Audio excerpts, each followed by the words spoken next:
Assalamualaikum warahmatullahi wabarakatuh.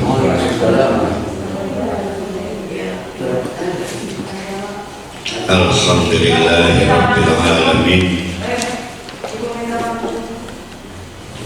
Nahmaduhu wa nasta'inuhu wa nastaghfiruh.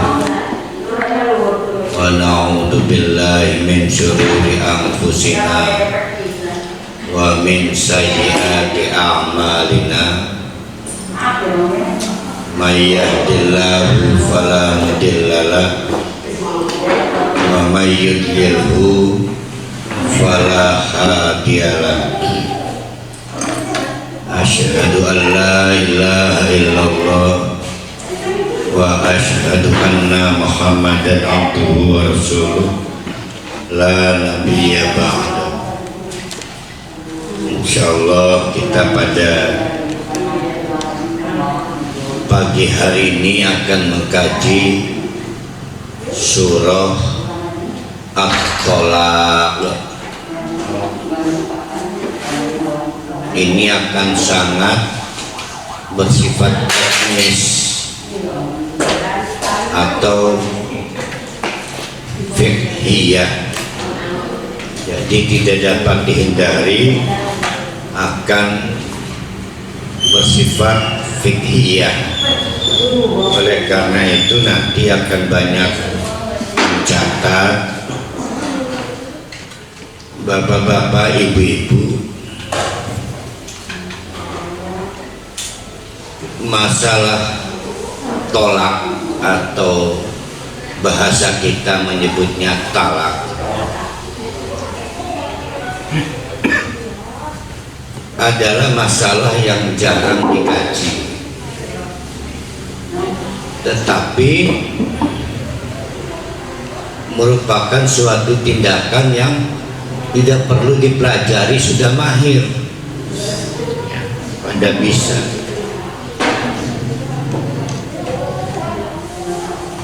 Oleh karena itu maka kesempatan kita pada kajian mumpung bertemu surah At-Thalaq ini akan kita gunakan sebaik-baiknya. Nah, mari kita perhatikan dulu. Di dalam Al-Quran, surat yang membicarakan masalah perempuan dalam arti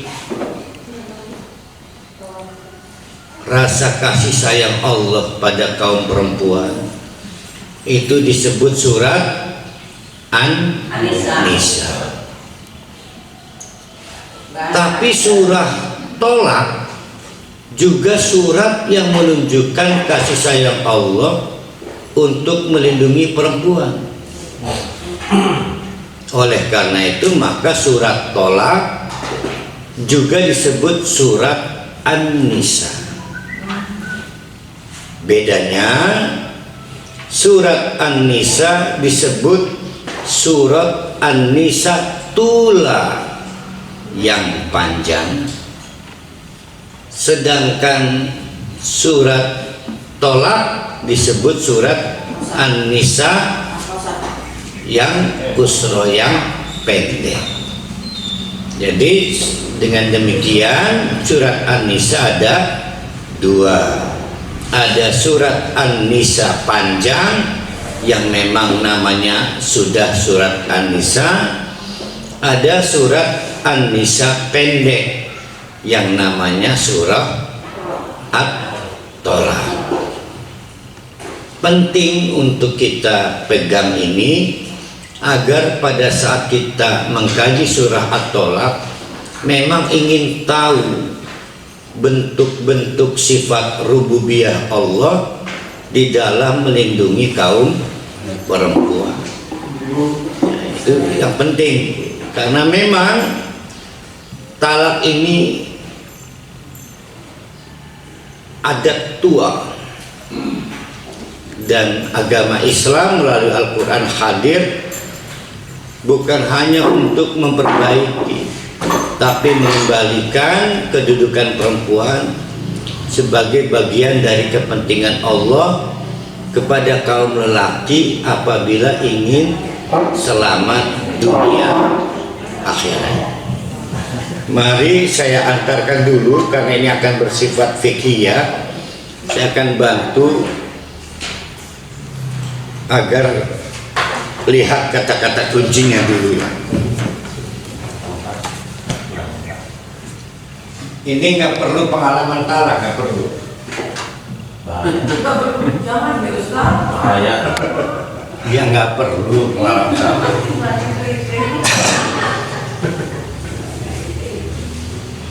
Hukum asalnya disebut nikah. Hukum asal.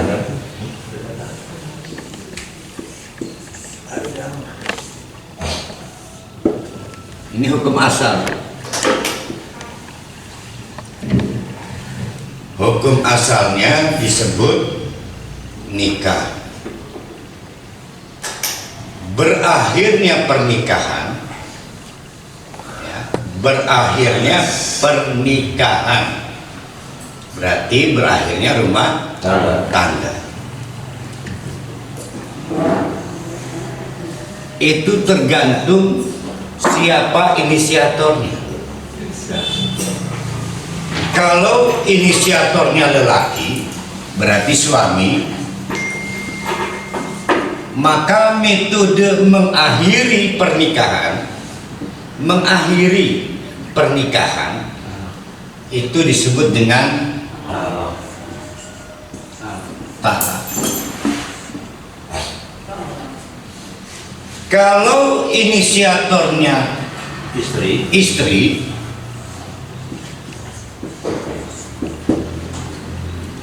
maka disebut dengan khulu. Kalau inisiatornya pihak ketiga yang diberikan kekuasaan oleh Allah, berarti siapa itu? Qadi atau hakim. Maka disebut dengan hakim. Maka disebut dengan fasah.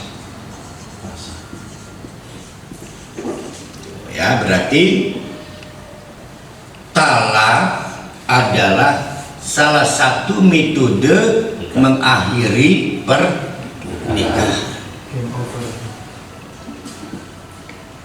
Talak adalah salah satu metode mengakhiri pernikahan. Karena ada metode lain, bisa hulu, bisa fasah. Ya. Ini dulu yang harus kita lihat.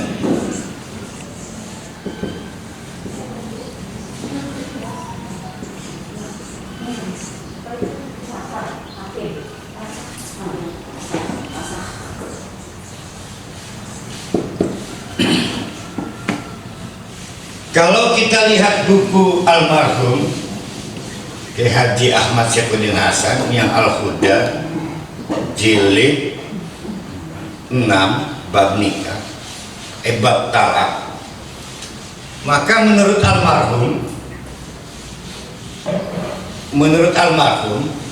mengakhiri pernikahan terserah bentuknya apa, mau metode talak, mau metode hulu, mau ya hulu. Paham nggak hulu apa? Hulu. Pernah ada yang mencoba hulu? Belum. Jangan sensitif ngomong ini. Semua diizinkan Allah karena ada rahmat di dalamnya. Semua ada rahmat. Kalau talak sudah kegambar ya. Kalau hulu, istri menganggap nggak mampu meneruskan rumah tangga bersama suami, maka dilakukanlah negosiasi. Kata istri, bisakah kita mengakhiri rumah tangga? Apa, saya nggak sanggup sudah menjadi istri kamu. Saya minta harga. Kata suami, kamu nggak akan bisa bayar. Berilah angka yang bisa saya bayar. Oke lah, saya lihat kamu nggak punya tabungan, boros selama kamu jadi istri saya. dan sekedar mas kawin kembalikan, maka selesai itu pernikahan. Nah, itu khulu ya, karena inisiatornya si istri. Tapi boleh jadi suami itu menganggap saya nggak terimalah 10 miliar. Hati-hati, ada teguran dari Allah, karena nanti akan kita ketemukan di ayat keduanya. Ini yang saya menjadi titik poin dari at-tolak. Kita bicara soal apapun tentang mengakhiri pernikahan, tapi dengan visi ihsan, yaitu bima'ruf, yang disebut dengan ma'ruf itu. 10 miliar ternyata maksudnya menganiaya. Modus. Hati-hati itu ya. Modus. Yang ketiga yang disebut fasa itu, istrinya maupun suaminya itu menganggap tidak ada hal yang mengharuskan mereka mengakhiri pernikahan, damai-damai aja. Tapi negara melihat ada something wrong, problem yang tingkat maslahat tujuan pernikahan tidak tercapai, baik delik aduan ataupun delik temuan. Negara itu, nah di sini kemudian kita menjadi paham bahwa yang membedakan negara itu Islam atau tidak adalah negara Islam itu sampai meneliti situasi rumah tangga itu.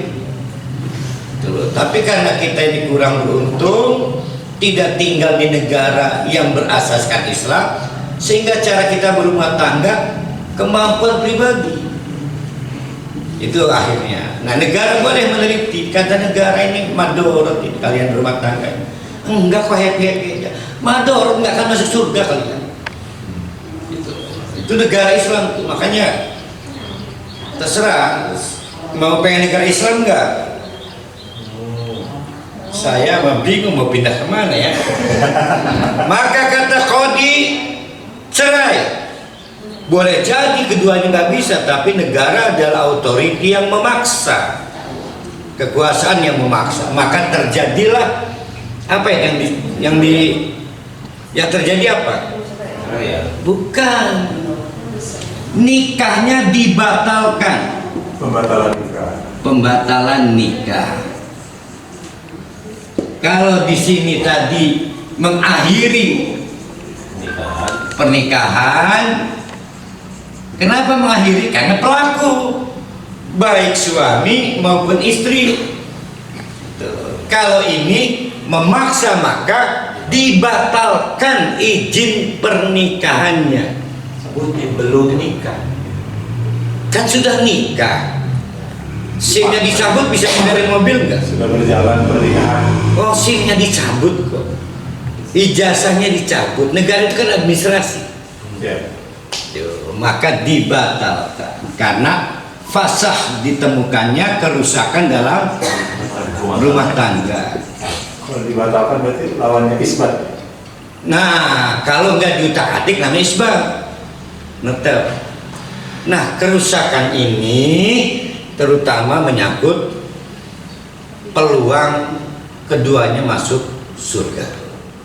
Nah, dari sini kita bisa melihat mau tolak, mau khulu, mau fasakh, itu semua ada duduk hukumnya dan sifatnya pilihan. Berarti sesungguhnya lah tidak boleh orang mentalak apabila tidak memiliki ilmunya. Kalau pasak tadi itu, kalau suami ini talak dulu kan inisiatornya nih. Kalau ini inisiatornya hakim berarti. Hakim, dan sifatnya wajib, nggak bisa ada di sunnah, tidak bisa ada di mubah, tidak ada bisa di makruh haram. Atas dasar Aduan dari fatwa. kedua belah pihak saja. Aduan dari suami, aduan dari istri. Ada dua. Delik aduan, delik temuan, aduan yang bisa tetangga. Pantauan.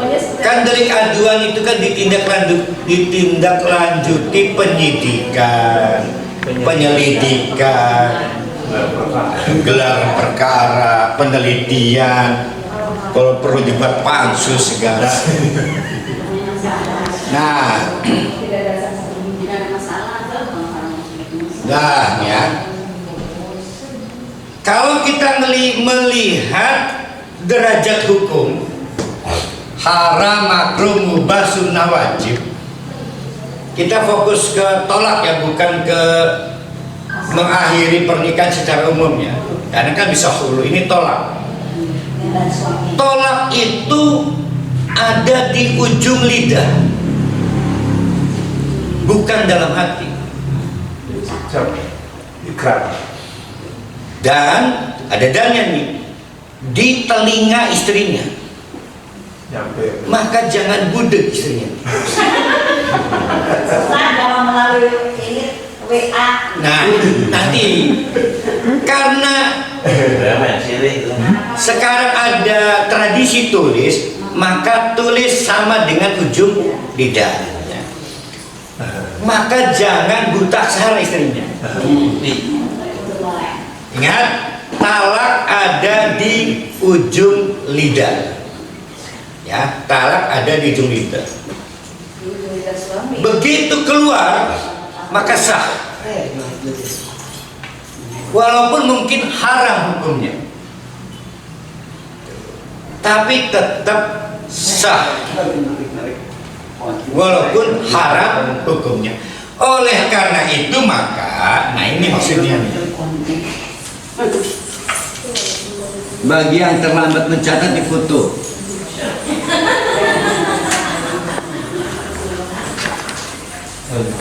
Ya terus sumel aja. Kita nggak boleh mentalak kalau belum punya ilmunya. Oleh karena itu, karena di ujung lisan walaupun mungkin haram, itu sifatnya sah, maka tolak ada dua. Nah ini udah ditolak nih, spidolnya ini.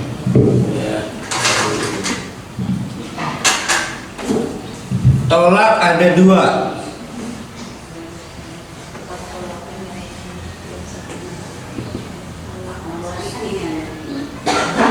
Tolak syar'i dan ghairu syar'i, atau tolak sunni dan tolak al-bidah.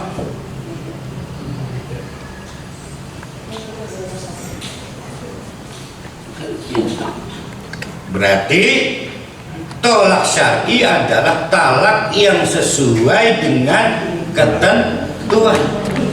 Tapi sekali lagi walaupun tidak sesuai ketentuan, tolak tetap sah. Itu yang jadi masalah. Tanya ini haram. Sedangkan tolak bedai adalah tolak yang tidak sesuai ketentuan Allah. Ya.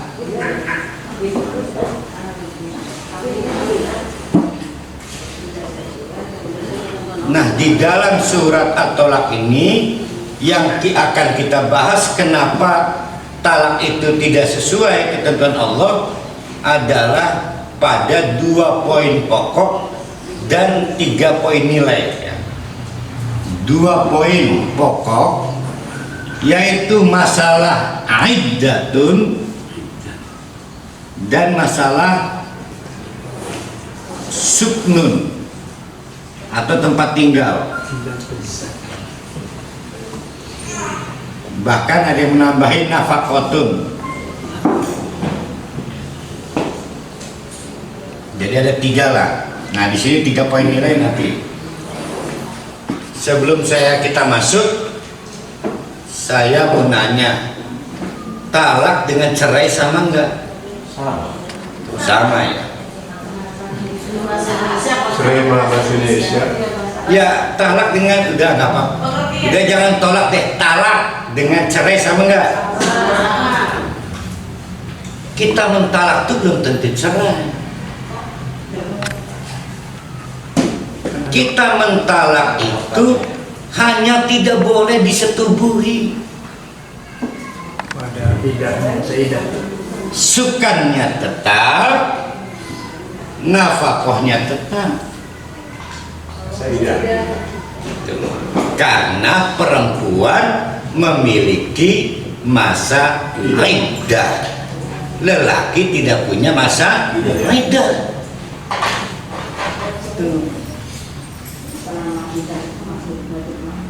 Jadi perempuan itu punya masa iddah, lelaki tidak punya masa iddah. Oleh karena itu, langsung dikalimat. apabila cara mengakhiri rumah tangganya dengan metode hulu, tidak perlu masa iddah. Itu. Jadi kalau inisiator mengakhiri rumah tangga itu dari istri, yaitu dengan metode hulu, maka tidak ada iddah. Wong lelaki menggar iddah. Tapi perempuan punya masa iddah. Selama masa iddah itu, maka statusnya tetap istri, tapi tidak boleh disetubuhi. Jadi tolak bukan cerai. Tolak. Yang minta senjata lah. At-tolak adalah, ini serius, ini sepidol dikit. Ada sing abang yang sing gede kan? Ada sing abang sing gede. Parah. Bikin kayak hafal amat ya. Belum. Mau loncat ke Terampil.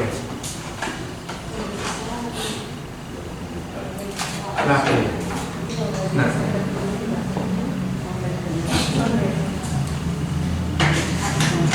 tanah ditulis akan. Stop. Berbicara ditulis apa yang saja.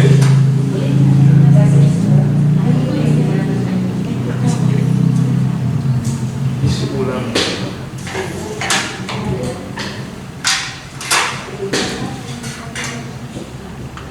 Ini kan sulit temukan di kitabnya, terlalu banyak ya, jadi harus dicatat. Ya ini sudah At-tolak ay irsalun au itraqun. Irsal melepaskan, itraq meninggalkan. Irsal apa yang dilepas? Ikatan. Itraq meninggalkan. Apa yang ditinggalkan? Bukan menyetubuhinya itu, tinggalkan dulu, libur. Libur itu secara bahasa. Tuh lihat, nggak ada pisahnya.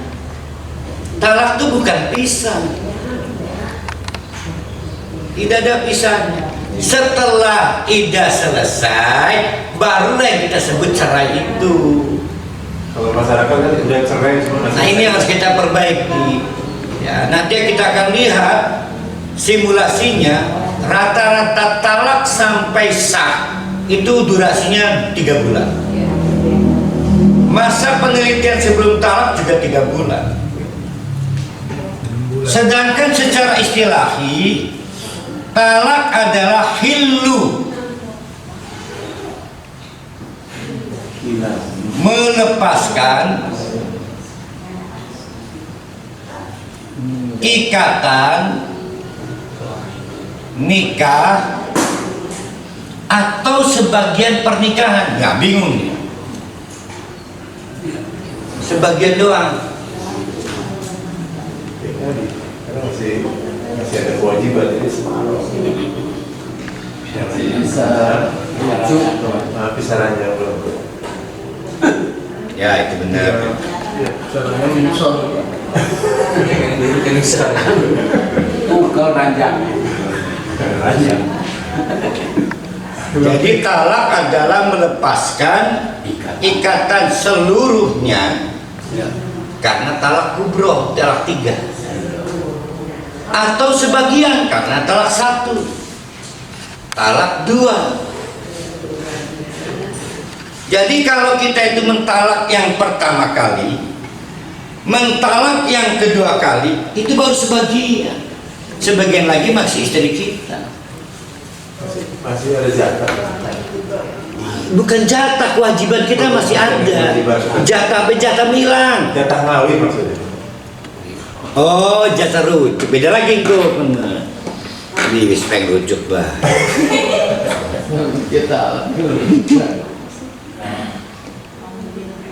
Ya, ini sekedar pengantar ya, supaya jangan bingung. Jadi talak itu bukan cerai. Begitu saya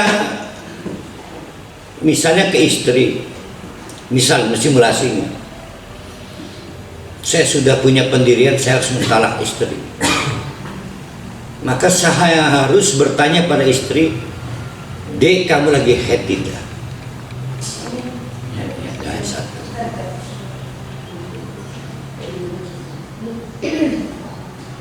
Kalau lagi head, istri nanya, emang kenapa Bapak? Enggak sih. Nanti kalau udah selesai headnya kasih tahu ya. Menunggu tuh. Begitu sudah suci, sini Dek, dengan ini kamu saya talak. Karena kita nih tinggal di perumahan, kamarnya cuma 2. Udah Bapak yang ngekos. Nggak boleh diusir tuh. Nah, kita punya 3 kali sucian. Mudah-mudahan saya dapat hal yang terbaik dari Allah, kamu dapat yang terbaik dari Allah. Bulan ketiga akhirnya saya datang dengan tergesa-gesa. Dek, udah akhir belum? Ini mau mandi. Stop, jangan mandi dulu. Saya mau rujuk. Maka berakhirlah talak dan tidak ada perceraian. Berarti talak memang bukan perceraian. Tuh ya. Jadi talak itu bukan cerai. Nanti akan kita ketemu ayat. Pahamilah dia tetap istri kita, bahwa dia wajib dinafkahi, wajib diberi tempat tinggal, dan tidak boleh keluar dari tempat tinggal asal. Kalau saya kuat menahan diri, saya tidur di ruang tamu. Maka yang terbaik, rumah itu ada pavilion kayak Wang Bengen. Jadi ada kamar tamu itu untuk kita atret. Sebab manuver. Satu pendapat mengatakan tidak boleh mengusir istri dari rumah itu, termasuk menjaga aib. Ya, tidak boleh aibnya keluar. Nah, ini menarik nih. Berarti selama masa iddah itu jangan ngebuka-buka ke orang lain. Disinilah titik sengketa wajib tidaknya saksi. Titik sengketanya nanti akan kita bahas ini. Tapi begitu saya datang ke istri telat, baru aja keramas nih, udah berakhir. Saya harus tajdidun nikah karena terjadi perceraian. Gara-gara anus kok ya? Bukan gara-gara berakhirnya masa iddah. Buktinya apa? Adus. Buktinya. Jadi sekali lagi, talak bukan perceraian. Talak adalah bagian dari rahmat Allah untuk kedua belah pihak mendapatkan yang terbaik. Maka selama talak jangan pernah jauh dari Allah. Bagaimana mungkin kita bisa dekat dengan Allah kalau cara mentalaknya dengan amaran? Nggak mungkin. Inilah yang akan membuat kita berbeda cara kita menggunakan talak antara yang mengaji dengan tidak mengaji. Nanti nggak dapat bonusnya banyak banget. Setelah talak bonusnya banyak. Kalau kita sukses talak, berarti sukses talak itu apa itu? Enggak, berakhir dengan rujuk. Nyambung landing. Berakhir dengan rujuk. Bonusnya banyak banget di sini. Mendingan belajar nalak tapi rujuk, bonusnya banyak. Biasanya talak itu Pak Ustadz, biasanya lagi keadaan marah biasanya. Itu mah yang nggak ngaji, ini mah kita mah ngaji. Mari kita mulai, bapak-bapak, ibu-ibu, kita baca ayat-ayat kita. Bonus. Banyak bonusnya. Cuma hilang nih gimana kan? Kebablasan. Talak Banyak bonusnya, coba-coba. apa namanya? Ya ayyuhan nabiyyu idza talaqtumun nisa. Yang dipanggil siapa ini? Hah? Nabi. Nabi itu berapa orang? Banyak. Satu. Kok idza talaqtum bukan idza talaqta?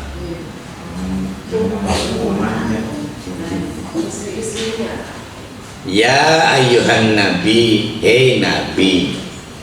Mestinya kan idza talaqta, apabila engkau nabi mentalak. Nah ini kita terima penjelasan para ahli tafsir. Nabi mewakili kedudukannya sebagai pemimpin umat. Maka ketika yang dipanggil Nabi, mukhatab kontennya langsung kepada umat. Ustadz, ini bukan asbabun nuzulnya dengan Nabi. Betul, ada hadis yang mengatakan diduga ayat ini atau surat ini dikaitkan episode kelam Nabi Muhammad sebagai seorang suami. Diriwayatkan Nabi mencerai salah satu istrinya bernama Hafsah, ada yang menyebut Hafsah. Keburu Allah mengutus malaikat Jibril. Tidak dijelaskan kenapa Allah menegur Nabi Muhammad, yang menyebabkan Nabi Muhammad membatalkan talaknya berarti dengan rujuk. Maka Nabi rujuk dan tidak ada perceraian karena rujuk kan. Tapi talak terjadi nggak? Talak terjadi, tapi perceraian tidak terjadi. Nah itu yang dimaksud talak, bukan cerai. Namun jauh lebih banyak para ahli tafsir menganggap bukan itu riwayatnya, tapi adalah kejadian yang menimpa Abdullah ibnu Umar. Karena kurang waspada, keadaan istrinya sedang haid, Abdullah bin Umar mentolak istrinya. Disampaikanlah berita ini kepada Rasulullah dan Rasulullah murka, marah, maka turunlah ayat ini. Maka Abdullah bin Umar diminta untuk rujuk, membatalkan talaknya, bukan karena talaknya tidak sah, talaknya sah, tapi Rasulullah tidak ingin para sahabatnya berdosa. Maka surat talak ini adalah surat yang akan mengajarkan kita, kalaupun harus mentolak tetap harus dapat pahala. Maksudnya ini ya. Kok bisa ya tolak dapat pahala ya?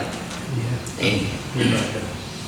Jadi yang menjadi munada, yang dipanggil Nabi, tapi maksudnya untuk kita semua, walaupun ini tentang Abdullah bin Umar, atau ada pendapat lain adalah Amr bin As.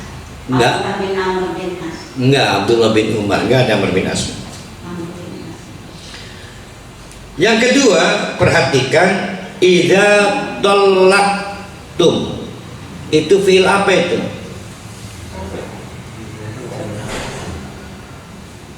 Idza talaqtum, fi'il apa? Fi'il mudhari. Berarti itu bahasa Arab pontang itu. Fi'il amr itu bahasa Arab dirtayasa. Fi'il madi past ten. Kalau fi'il madi berarti sudah terjadi talak. Kalau sudah terjadi talak, kenapa harus diatur? Bingung dong. Tidak. Tuh, nah ya. Mari kita konversi ke contoh ayat lain. Siapa yang ingat ayat tentang kalau mau membaca Al-Quran harus dengan membaca Alhamdulillah, apa ayatnya itu? Iya, jangan ujung ya, di awal nih.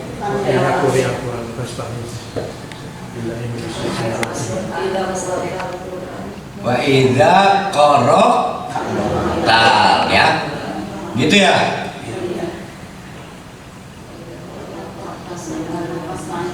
Bas ta'id billah. Qara'a madi apa mudhari? Madi. Kita membaca Al-Quran kalau sudah membaca atau sebelum membaca? Membaca ta'awud? Sebelum. Nah, walaupun fi'il madi membacanya apabila akan.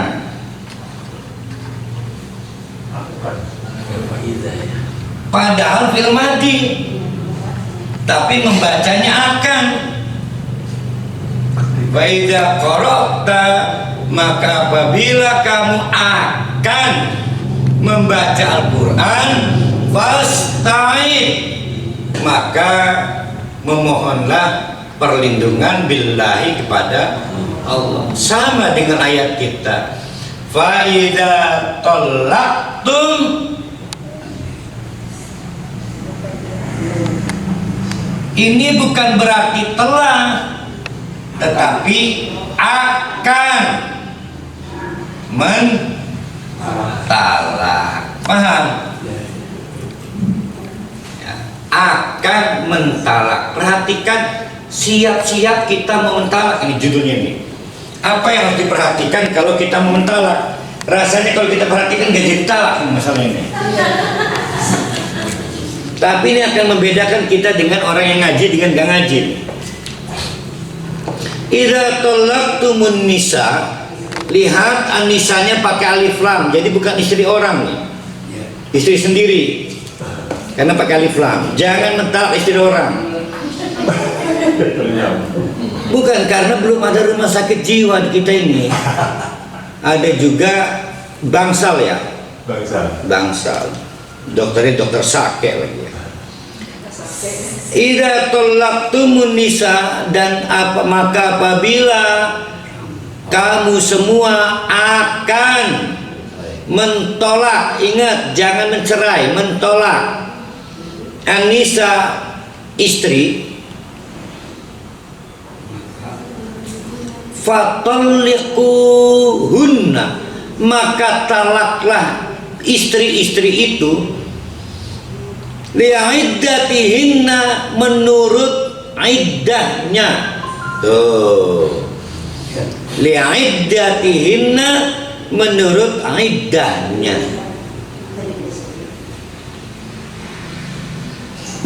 Jadi tidak ada yang sembarangan.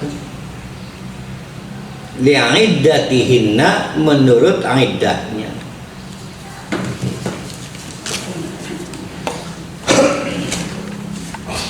Sekarang kita bicara, udah jam 7 tapi belum nyampe ya.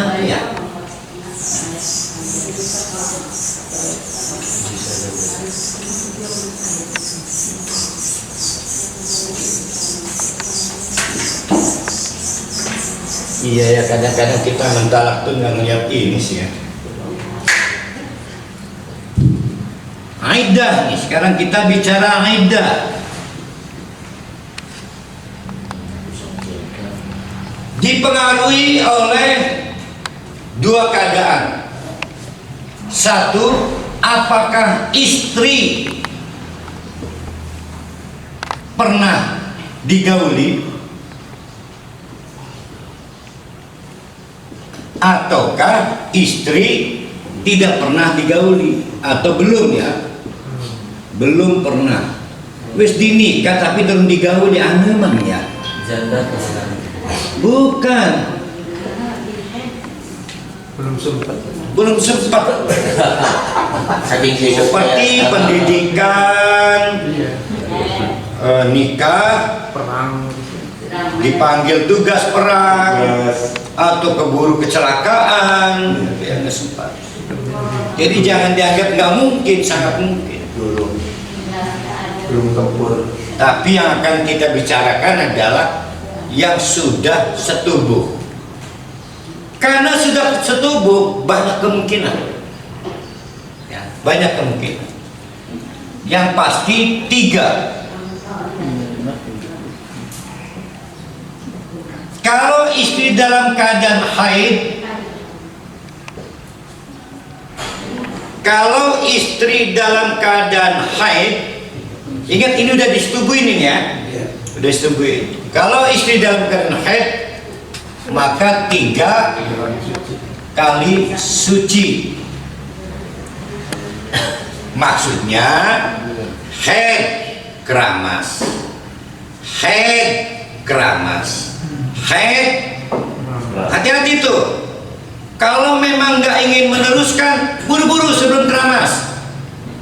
Kalau perlu di WA, kunci kamar mandinya supaya nggak bisa keramas. Copot letternya. Wih, perjuangan ya. Karena mengejar rahmat Allah berupa rojo. Perjuangan benar. Gitu loh, ya. 3 kali suci. Yang kedua, hamil sampai melahirkan. Yang ketiga, tidak haid, baik karena menopause atau belum balik. Kesemuanya ini dibuat 3 bulan komariah. Ingat, 3 bulan komariah.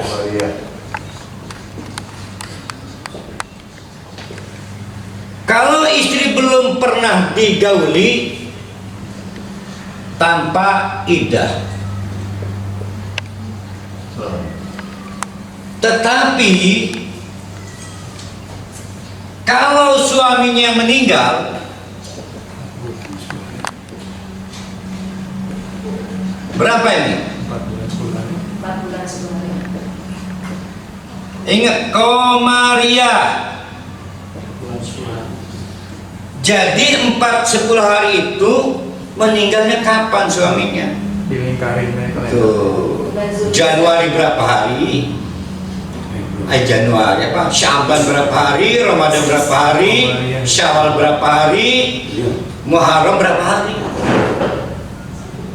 Ingat, komariah, bukan Masehi, bukan solar ya. Cermat tuh dia lingkarin Salah ngelingkarin meleset. Fatolliquhunna, maka talaklah istri-istri kalian li'iddatihinna, dengan melihat iddahnya. Padahal sudah marah, sudah kecewa. Perjuangan suami memperhatikan iddah, pahalanya besar. Pahalanya besar. Secara demikian, kalau kita, nah ini yang pertama ini ya, aturan pertama, memperhatikan iddah, mustahil ada orang mentalak dengan kemarahan, mustahil, nggak mungkin terjadi. Orang yang mentalak dengan marah berarti tidak melaksanakan iddah. Ini bukan rukun, ini adalah hukumnya wajib. Karena wajib dapat pahala. Tapi talaknya terjadi. Walaupun ada suami mentalak pada saat istrinya haid atau istrinya hamil dan sebagainya. Tapi kalau suami meninggal mentalak enggak?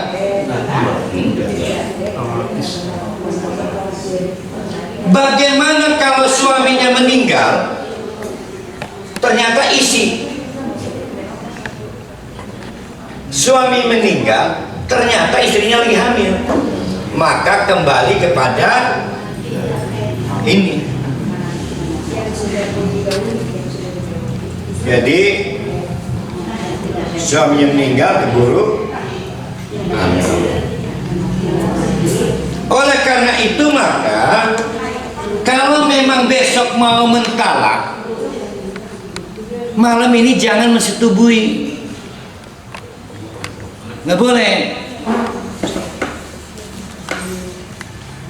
Kira-kira menurut Panas mungkin nggak? Mungkin. Wong talak itu dirancang panjang kok. Ada juga orang kesambet malam nyetubui besok talak. Itu yang mau kita tegaskan. Terhina di hadapan Allah, malamnya nyetubui besoknya nalak. Terhina. Akan sulit benar menghadapi hisab, yakin aja. Sulit. Mau ahli ibadah jidatnya pangkat 3 tetap sulit. Sulit. Jadi yang cermat kalau mau mentalak, berarti sulit mentalak itu, sulit. Ada sebulan boleh 2 kali. Wa ahsul iddata wa ahsu itu menghitung seperti menghitung statistik. Maka statistik dalam bahasa Arab hissatun. Hissatun. Tapi kalau bilangan tepat adadun. Ahsu mengkalkulasi dengan cermat. Seperti teman-teman di BPS mengkalkulasi dengan cermat. Jangan sembarangan, jangan asal mangap. Lihat, memberi faedah kepada kita, suami tidak boleh tahu iddah perempuan. Yang masuk iddah perempuan itu, Pak, saya lagi head. Kenapa head? Berarti dia nggak tahu. Ini faedahnya. Ya. Suami yang soleh di mata Allah adalah suami yang tahu iddah perempuannya. Mau nalak dengan nalak tak tahu. Jangan kita bicara iddah karena hanya mau nalak.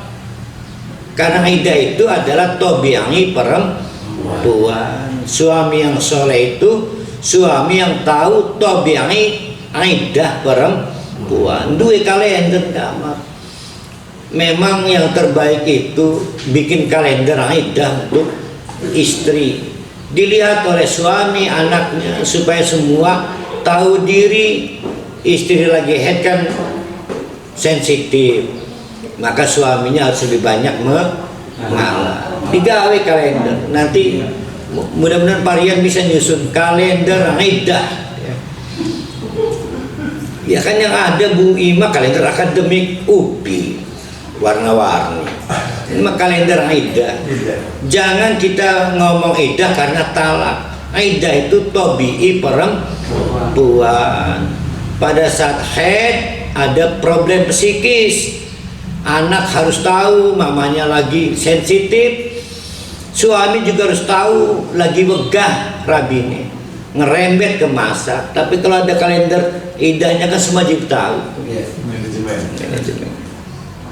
Ya Allah, dilanjutkan wattaqullaha rabbakum. Yang menarik kata rabbakum. Maka diyakini para ulama talak adalah bagian dari sifat rububiyah Allah. Karena Allah itu Rabb, maka disediakan talak. Kalau Allah itu tidak Rabb, dibiarkan perempuan itu sekasih ditalak tanpa sifat kasih sayang Allah. Karena talak adalah anugerah sifat rububiyah Allah, maka tidak boleh disalahgunakan di tangan seorang suami yang tidak paham siapa Rabbnya. Tuh. Maka orang mabuk yang lupa siapa Tuhannya nggak boleh mentalak. Orang hilang akal Kapan orang hilang akal? Marah-marah. Marah-marah. Sampai lupa bahwa Allah itu Maha Rabb, tidak boleh mentalak. Biasa. Terjadi perdebatan, sah tidak sah. Para ulama menganggap tetap sah. Tapi saya memegang pendapat tidak sah. Wattaqullah, takutlah pada Allah pada saat mentalak. Bukan gak boleh mentalak. Pada saat mentalak, pada saat akan mentalak, takut pada Allah. Jangan sampai talak kita itu masa idahnya panjang kan, itu gagal dikelola baik oleh istri yang mutolakoh maupun mutolik. Kita mutolik gagal mengekspor. Ya Allah, banyak hidayah Allah, banyak Rob Allah ini telah memberi kita anugerah, akhirnya rujuk. Jadi sebetulnya masa idah itu masa merenungkan kembali arti kehadiran Allah. Saya dulu pernah ngomong ke Bu Ima, itu siapa itu? Di Masjid Bilal kalau nggak salah. Seandainya Aisyah memiliki layanan untuk membantu yang sedang ditalak, untuk upaya menegakkan tauhid, maka niscaya rujuk lebih banyak. Jadi perlu konseling untuk kepentingan ini. Surat At-Tolak ayat 1. Jadi yang pertama adalah memperhatikan iddah. Yang kedua, memperhatikan kedudukannya sebagai, sebagai apa? Istrinya itu. Tolak harus didasarkan pada satu, memperhatikan iddah. Yang kedua ini, wattaqullah, nanti kita singkirin dulu. Yang kedua adalah memperhatikan kedudukan perempuan itu tetap sebagai istri, yang isinya satu, la tuhrijuhunna min buyutihinna. Lihat itu, rumah siapa di situ? Lihat di Qurannya itu. Rumah keluarga. Rumah istri. Tuh, karena memang paket dari suami menempatkan istri dalam rumah yang layak belum berakhir, maka Allah menyebutnya rumah istrinya. Jadi yang di Indosiar, suara hati atau kisah nyata itu keliru. Istri diusir itu karena rumah istrinya. Dan ini adalah ancaman buat suami. Tidak pernah ada istri menumpang tuh. Suami. Ya kalau disepakati itu base campnya itu rumah istrinya. Perhatikan buyutihinna. Oh, luar biasa benar kedudukan perempuan di dalam surat At-Tolak. Ya. Jadi saya ingin mengingatkan kembali kepada para suami juga para istri. Kepada para suami, ini kewajiban dari Allah menempatkan istri dalam rumah istrinya. Tapi kepada para istri saya ingatkan, jangan merasa menumpang. Ini adalah kebaikan Allah melindungi perempuan.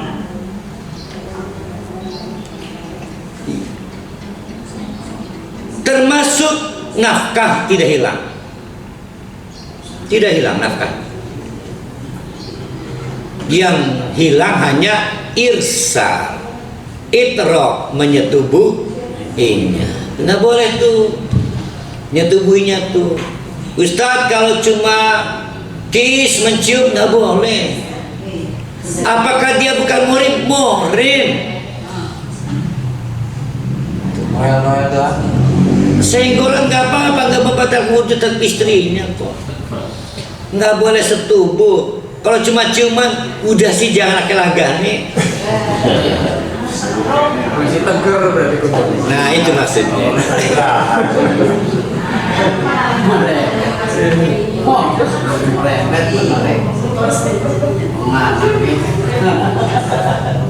Baru mentalak sejam kemudian sadar, hati-hati belum tentu bagus, nanti akan ketemu ayatnya. Perhatikan ayat berikutnya, menarik banget nih ya. IKB Quran gak menarik ya, tapi saya hebat ini ya. Wala yahrujna, supaya nyampe terjadi very, saya tulis nih. Kalau ibu-ibunya paham bahasa Arab, waduh nikmat banget nih. Siapa dia dari Kresek tuh? Ada nggak itu? Siapa tuh namanya Kresek tuh? Lu siapa itu tuh? Yang dari Gintung. Oh ya, saya. Ibu ini. Baraja kan? Kresek baraja. Ayo perhatikan, wala yahrujna. Wala yahrujna. Kalau tadi apa kalimat yang sebelumnya? La tukhriju, jangan kamu usir. Tapi juga wala yahrujna. Mereka keluar. Ayo. Jangan diizinkan keluar. Cara berpikirnya adalah ngizinkan keluar aja nggak boleh, apalagi membuat suasana tidak nyaman. Kalau tadi mengusir nggak boleh, mengusir jelas-jelas nggak boleh. Menyebabkan membangun situasi yang menyebabkan dia keluar dengan sendirinya saja tidak boleh. Maka disebut dengan wala yahrujna, nggak boleh. Maaf ya, kamu lagi saya talak, jangan pakai AC lagi, nggak nyaman. Boleh pakai AC 2 jam sehari, asalnya 24 jam. Itu namanya membangun situasi, akhirnya lah mendingan balik lah. Atau sebelum ditalak nggak pernah marah, mentang-mentang ditalak setan. Akhirnya nggak nyaman, tidak ada yang berubah, nggak ada yang berubah ya. Maka wala yahrujna illa, kecuali lagi ditalak bikin fitnah. Contoh, nerima tamu lelaki, nenangge membuka aib, sirem orang ngejaga aib laki, mendingan balik ya, itu baru boleh. Nah, memulangkan atau mengeluarkan istri dari rumah hanya karena ternyata membuat fitnah.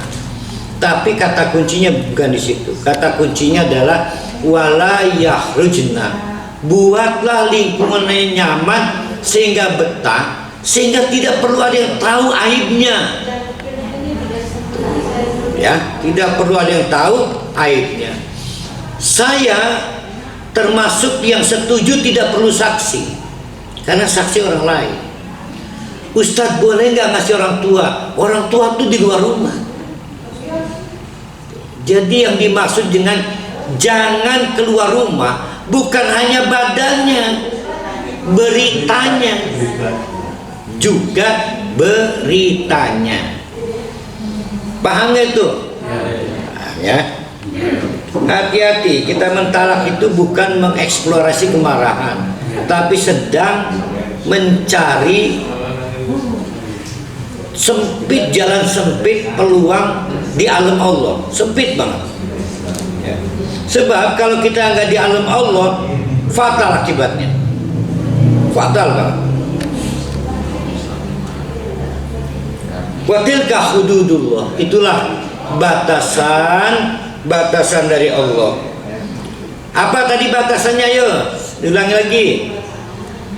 1, memperhatikan iddah.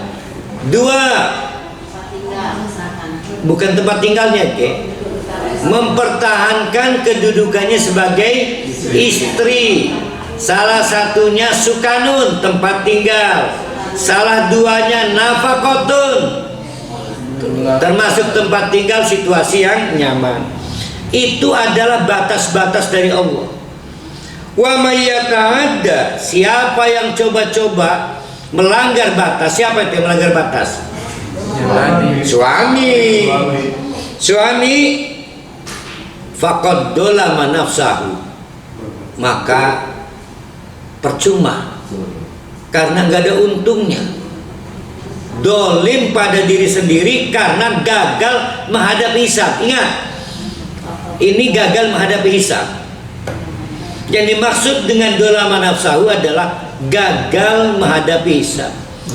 Oh, berarti melanggar aturan talak itu problem hisab. Setiap kali ada problem hisab yang sudah diketahui di dunia, dampaknya ada di dunia. Tuh, ya. Jadi kita ulangi, dolama nafsahu itu adalah problem hisab. Hati-hati itu ya. La tadri, hei suami, kamu tidak akan tahu. La'allallahu yuhdisu ba'da dzalika amrun. Siapa tahu Allah membalik keadaan setelah kamu talak, malah terjadi yang lebih baik. Artinya Allah mah pengen melihat lebih baik rujuk deh. Tapi nggak melarang talak, mangga talak. Yang dibicarakan kan what next setelah talak. Bapak-bapak, ibu-ibu, apa yang bisa kita baca dari ujung ayat ini? Sulit rujuk kalau aturan main ini nggak ditetapkan. Kalau kita itu mentalak dengan memperhatikan iddah, kalau kita mentalak dengan tetap menghormati perempuan itu sebagai istrinya, cuma nggak disetujui, peluang untuk rujuknya gede. Itu yang disebut la tadri. Kamu tidak akan tahu bahwa ada perkara lebih baik yang dibikin Allah kalau kamu mentaati batasan-batasan itu. Jadi sekarang kita paham kenapa talak berlanjut cerai, karena waktu mentalaknya tidak pakai ini. Tidak sakti. Itu sebetulnya berarti rujuk adalah anugerah Allah. Yang mendapat anugerah Allah adalah yang taat dan patuh pada aturan-aturan Allah. Tapi sekali lagi talaknya sah. Yang kita bicarakan bukan talak siapa yang mentalak tapi masih dapat kasih sayang Allah. Sekali lagi, talak itu dibenci Allah tapi masih diberi kasih sayang Allah. Apa kasih sayangnya? Rujuk, yaitu yang mentalak menurut aturan Allah. Sebaliknya, kalau kita talak ugal-ugalan, maka Allah nggak akan ngasih anugerah. Satu, rujuk, dan berikutnya min haitsu la yahtasib, rezeki banyak. Aku qouli hada wastaghfiruh, innahu ghafurur rahim. Assalamualaikum warahmatullahi wabarakatuh.